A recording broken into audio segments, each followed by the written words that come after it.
வெள்ளை கரிசலாங்கண்ணி சார்.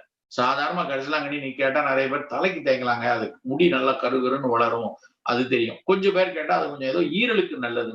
ஆனால் கரிசாலை காலையில அந்த பானமா குடிச்சா அது ஒரு மிகப்பெரிய மூலிகை கற்பம். உடலை மிகச்சிறப்பாக வைத்திருப்பதற்கான ஒரு மூலிகை கரிசலாங்கண்ணி. நவீன அறிவியல், நவீன விவசாயம் அதை களை செடி என்கிறது, வீடு அப்படிங்கிறான்.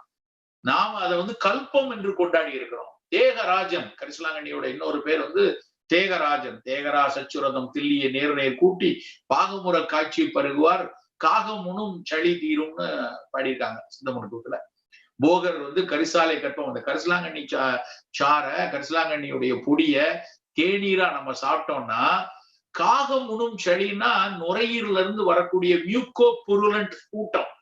அந்த மியூக்கோ புருலண்ட் ஸ்பூட்டம் எங்க வரும்? நிமோனிட்டிஸ்ல இருக்கும். மத்த பழைய வைரல் நிமோனியா, கன்சாலிடேட்டட் நிமோனியால துப்புற அந்த சளிய போக்கக்கூடிய தன்மைக்கு கரிசாலைக்கு உண்டுன்னு அன்னைக்கு சொல்லியிருக்காங்க.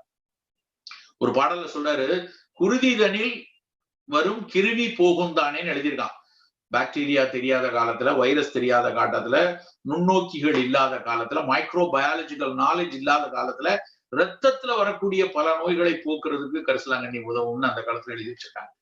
அப்படியான தேநீர் நாம் குடிச்சிட்டு இருந்தோம். இப்ப ஏன் நம்ம செய்யக்கூடாது?